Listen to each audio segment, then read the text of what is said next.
The last time I saw my son standing on his own 2 feet, he was loading a U-Haul outside my house, laughing about how his new job in Charlotte was going to change our lives. My daughter-in-law, Renee, had spent 2 months convincing him that a fresh start, 2 states away, close to her family, was the only way to get ahead. I co-signed the truck rental. I helped him pack his tools. I watched him pull out of the driveway with his hand out the window, waving until the road curved, and I couldn't see him anymore. 7 months later, I was standing under the fluorescent lights of a bus station in downtown Dayton, waiting on a delayed connection, when I saw a man sitting against the wall near the vending machines with a cardboard sign that read, "Anything helps. Veteran. Hungry. Welcome back to the channel." If you believe family is the one thing in this life worth fighting for, go ahead and hit that like button, subscribe if you haven't already, and tell me in the comments where you're watching from tonight. It means more than you know to hear from you. To understand how my son ended up sitting on cold tile in a bus station, you have to understand who Caleb is. Caleb was never the kind of boy who complained. When his mother passed from ovarian cancer back in 2011, he was 16 years old, and I watched him grow up almost overnight. He started doing the grocery runs. He learned to do laundry without being asked. He'd leave sticky notes on the coffee maker that said things like, "Dad, there's a plate for you in the fridge. Don't work too late." He served 2 tours overseas after high school, came home with a bad knee and a quiet way about him, and went straight into welding certification because he didn't want to sit still. He never asked me for a dime he didn't pay back within the month. That was Caleb. Steady, proud, the kind of son who'd rather go without than ask. My name is Walter Briggs. I'm 64 years old, and I spent 31 years running the maintenance division for a mid-sized manufacturing plant outside Dayton, Ohio, before I retired last spring. For most of my adult life, my biggest weakness wasn't laziness or temper, it was my discomfort with conflict. After my wife Diane died, this house got so quiet I used to leave the television on just to hear another voice in the room. So, when I met Renee's mother, Carol, at a grief support meetup 2 years later, and she introduced me to her daughter's family, I was grateful for the noise.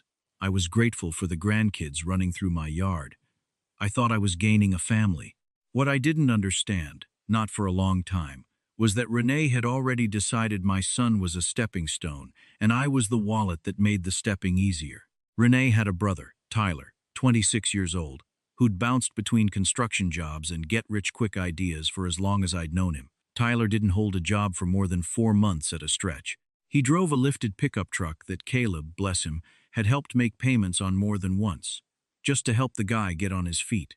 But to Renee, and increasingly to Caleb, Tyler was family, and family helps family. I watched my son hand that boy cash more times than I could count, and every time I raised an eyebrow about it, Caleb would just say, "Dad, it's fine. He's trying." The Tuesday I found him March 3rd. It was cold that week, the kind of damp Ohio cold that gets into your joints. I was only in Dayton because my connecting bus to visit my sister in Columbus had been delayed by 4 hours. I'd wandered over toward the vending machines to get a coffee I didn't even want, just to kill time, when I heard a voice that stopped me cold. "God bless. Anything helps. Just trying to get a warm meal." It was soft, rough around the edges, like a man who hadn't spoken much in days. I turned, and my stomach dropped straight through the floor. Sitting against the wall, wrapped in a sleeping bag that had seen better decades, a scraggly beard covering a face I would know anywhere, even after 40 years, was my son. Caleb, who was supposed to be foreman on a job site in Charlotte, North Carolina, was sitting on the floor of a Greyhound station in Dayton, asking strangers for spare change. I dropped my coffee. It splattered across the tile, and he flinched at the sound before he looked up. The second our eyes met, his whole face just broke. He didn't try to stand up straight and act like everything was fine. He didn't make an excuse. He just put his hand over his mouth and started to shake. "Dad," he said, and his voice cracked right down the middle. "Dad, please, don't look at me like this." I got down on that filthy bus station floor with my bad hips screaming at me, and I pulled my boy into my arms like he was 6 years old again. Under that sleeping bag, I could feel every one of his ribs. His hands were freezing. His lips had that grayish tint, you only see on someone who's been cold for a long, long time. What happened? I whispered into his shoulder. Caleb, where's your job? Where's Renee? What in God's name happened to you? He just kept shaking his head, saying, I'm sorry, Dad.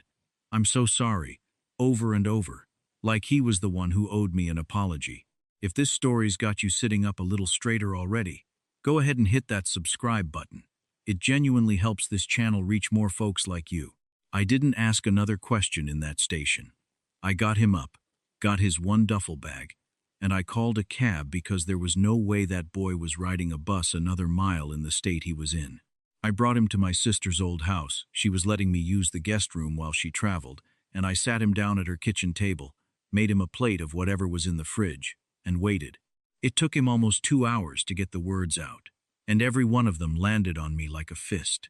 4 months ago, the manufacturing plant Caleb had been foreman at in Charlotte did a round of layoffs, and his position got cut in the first wave.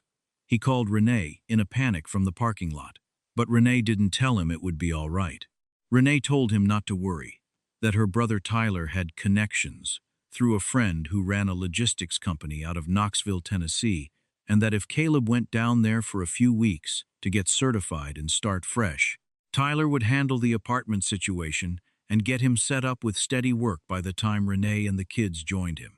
She told him it would look bad weak if he came home to Ohio with his tail between his legs after everyone had celebrated his big move south. She told him I'd be disappointed in him, that I'd never say it to his face, but I'd think it. She told him the marriage counselor they'd seen once, years back, had said Caleb's pride issues came from trying too hard to please his father, and that going home now would set him back in every way that mattered. Then she offered a solution. She said Tyler would drive him down to Knoxville, get him settled with a room at a corporate housing place his logistics buddy managed, front him for 2 weeks of expenses, and once Caleb had the certification and the job locked in, she and the kids would follow. She took his phone, told him the company required a clean device for security clearance, and she'd get him a temporary one so nobody from his old job could reach him and drag him into drama during his fresh start. She handed him a $40 prepaid flip phone, and Tyler drove him 6 hours south. When Caleb got to the address in Knoxville, there was no corporate housing. There was no logistics job. There was a rundown extended-stay motel that Tyler's buddy managed part-time, and after the first 2 weeks, Tyler quietly stopped answering. For 3.5 months, my son lived in that motel room, then out of his truck when the money ran out, then nowhere at all when the truck got repossessed. Every time he called Renee from a pay phone or a borrowed cell, she told him I still hadn't asked about him, that things at home were complicated, that he should give it more time before coming back and admitting defeat. 2 weeks ago, Tyler showed up outside the motel, told Caleb the room was being cleared out, drove him 3 hours north to Dayton because that's as far as I'm headed anyway, handed him $30, and left him at the bus station.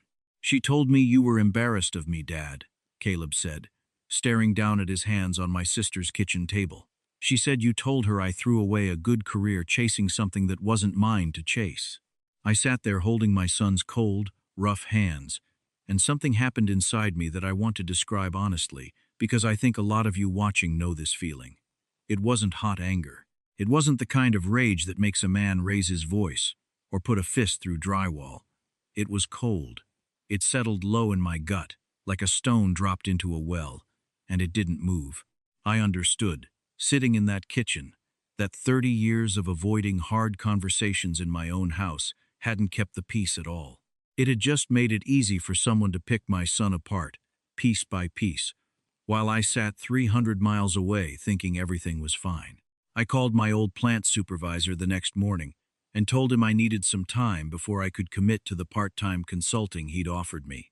Then I called Denny Osei, a man I went to high school with who'd built a small but sharp legal practice in Dayton, mostly family and elder law, but plenty of contract experience from his years doing corporate work before that.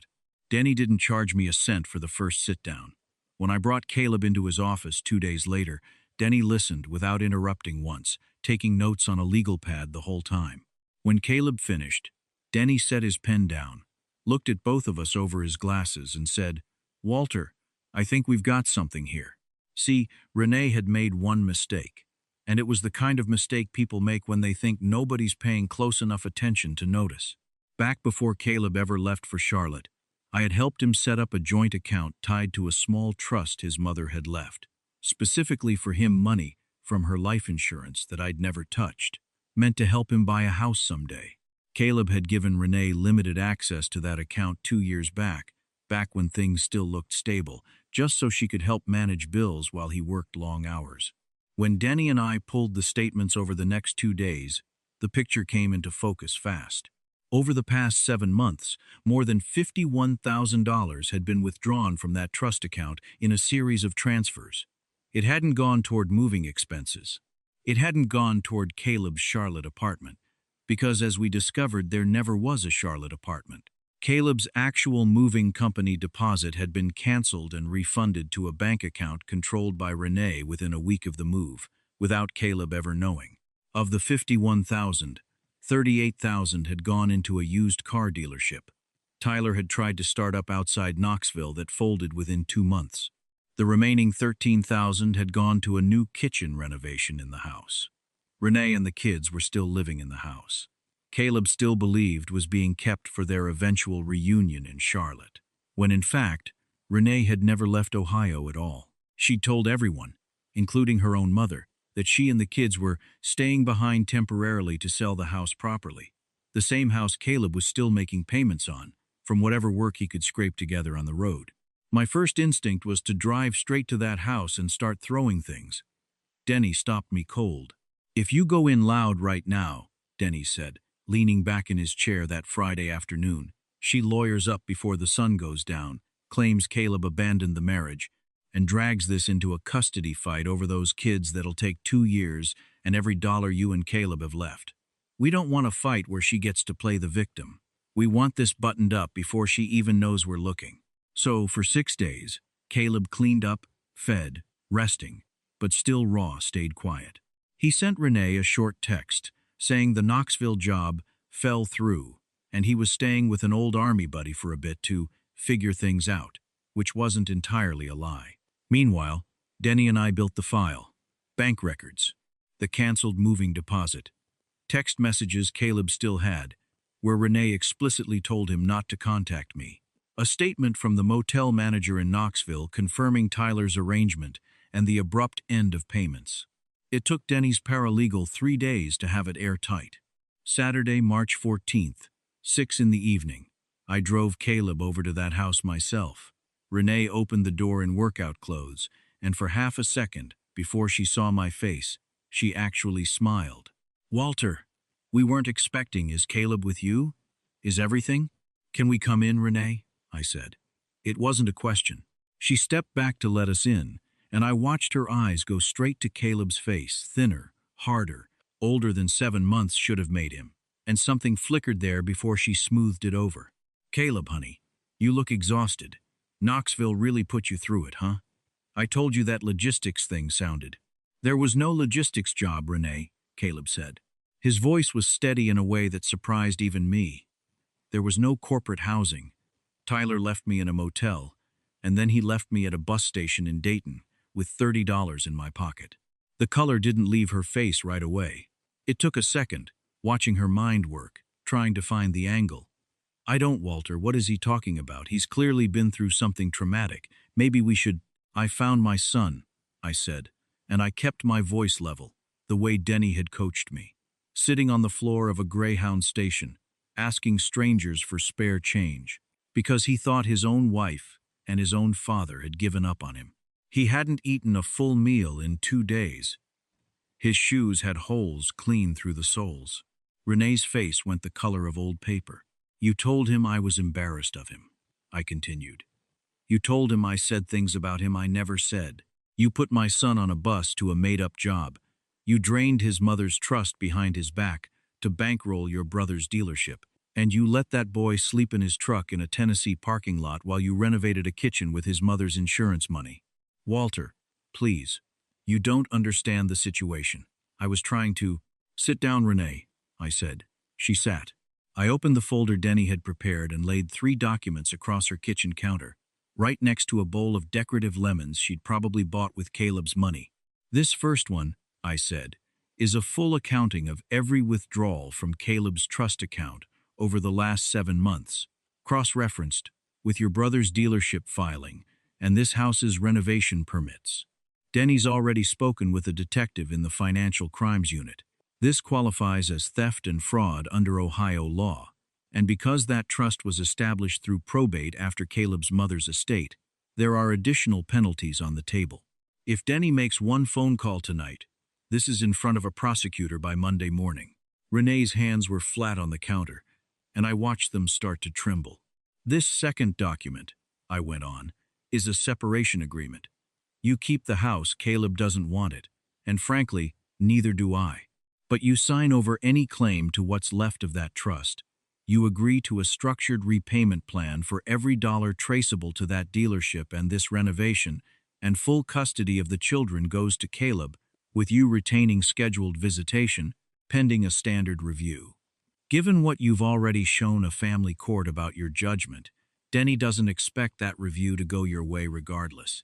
But this route means nobody has to explain any of this to your children in a courtroom."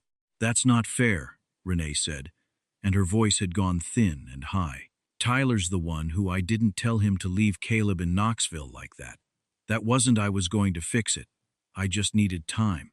"You had 7 months," Caleb said quietly.